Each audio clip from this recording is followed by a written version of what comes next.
Selamat siang semuanya, perkenalkan nama saya Yolanda Evelyn Agustina Manalu dengan NIM C1C023038. Hari ini akan mempresentasikan latar belakang dan permasalahan penelitian. Kita memasuki materi pertama, yaitu latar belakang penelitian. Latar belakang penelitian adalah bagian yang menguraikan bagaimana penelitian dimulai, minat peneliti terhadap subjek tersebut, dan perkembangan rumusan pertanyaan dalam sebuah penelitian. Seorang peneliti harus memberikan gambaran umum tentang penelitian yang dilakukan secara diskusi tentang hal-hal yang memotivasi dalam menentukan masalah penelitian. Kemudian ada komponen dalam latar belakang. Yang pertama ada fakta dan fenomena atau gejala masalah. Yang kedua ada implikasi masalah itu terhadap berbagai aspek. Yang ketiga ada tujuan dan kegunaan.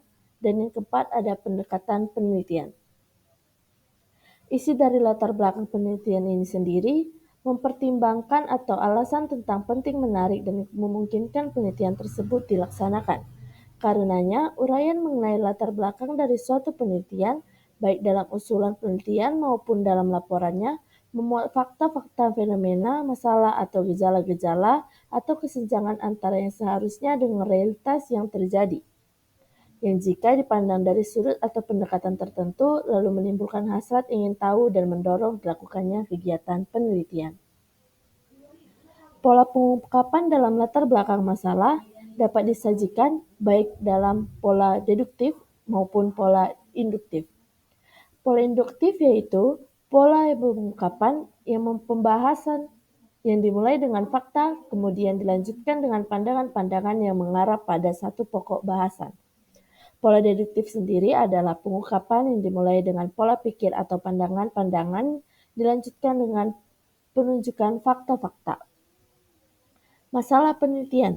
Dalam pengertian umum, masalah diartikan sebagai penyimpangan atau beda antara fakta atau kenyataan dengan standar-standar tertentu.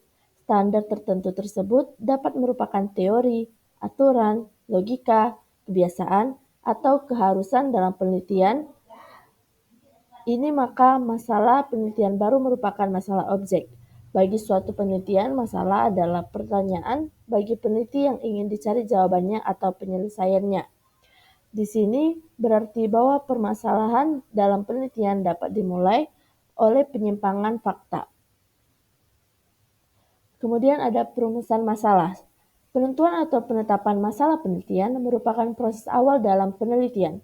Masalah penelitian adalah setiap kesulitan yang menggerakkan manusia untuk memecahkannya atau menyelesaikannya.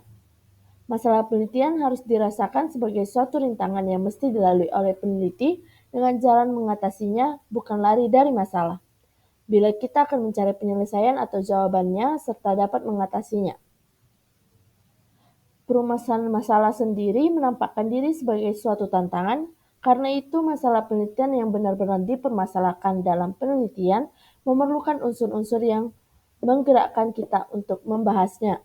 Yang pertama, penelitian masa berkepentingan untuk memecahkan masalah tersebut. Yang kedua, ada manfaatnya dari penyelesaian masalah tersebut. Dan yang ketiga, masalahnya realistik. Artinya bahwa masalah yang hendak dibahas benar-benar realistik dan nyata serta didukung oleh fakta-fakta atau bukti-bukti yang nyata. Langkah menetapkan masalah sendiri ada 3. Yang pertama ada identifikasi fakta awal, yang kedua proses perumusan masalah, dan yang ketiga merumuskan masalah pokok. Sumber masalah ini sendiri ada 3 juga. Yang pertama diri pribadi. Diri pribadi merupakan sumber untuk menemukan permasalahan yang lebih asli ketimbang dari sumber lainnya. Meskipun demikian, hanya orang yang berpengalaman atau sering melakukan penelitian, pemerhati, dan yang selalu membaca sajalah yang mudah menemukan permasalahan penelitian. Perpustakaan. Perpustakaan merupakan sumber menemukan permasalahan. Permasalahan penelitian yang paling banyak dan paling umum digunakan untuk setiap peneliti. Perpustakaan menyediakan banyak sumber penelitian dan sekaligus sumber masalah untuk penelitian. Di dalam perpustakaan bisa kita dapatkan seperti jurnal dan buku-buku dan sebagainya. Yang ketiga ada tokoh, ilmuwan, sponsor, atau konsultan. Tokoh, ilmuwan, senior, sponsor, dan konsultan ini terutama yang dipandang telah memiliki otoritas wibawa akademik dan disiplin ilmunya merupakan salah satu sumber permasalahan penelitian yang penting. Di sini kita bisa dapat sumber permasalahan dari apa yang dikatakan oleh tokoh tersebut, ilmuwan tersebut, dan sponsor atau konsultan tersebut. Kemudian ada kriteria menetapkan masalah. Masalah penelitian dengan memadai atau dapat disajikan masalah penelitian untuk diteliti mempunyai ciri-ciri yang pertama, mencerminkan kebutuhan yang dirasakan cukup penting dan menarik terutama bagi si peneliti. Yang kedua, peneliti mempunyai kemampuan dan keahlian dalam bidang yang menjadi masalah penelitian. Yang ketiga, masalah tidak boleh bersifat hipotesis.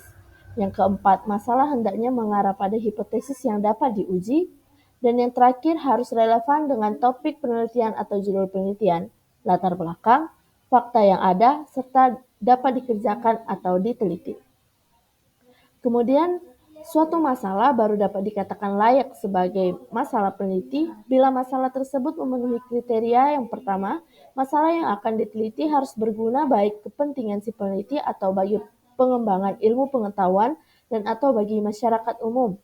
Yang kedua, apakah ada teori yang mendukung atau memecahkan permasalahan tersebut dan apakah bidang ilmunya dikuasai dengan baik oleh si peneliti. Yang ketiga ada apakah masalah itu menarik?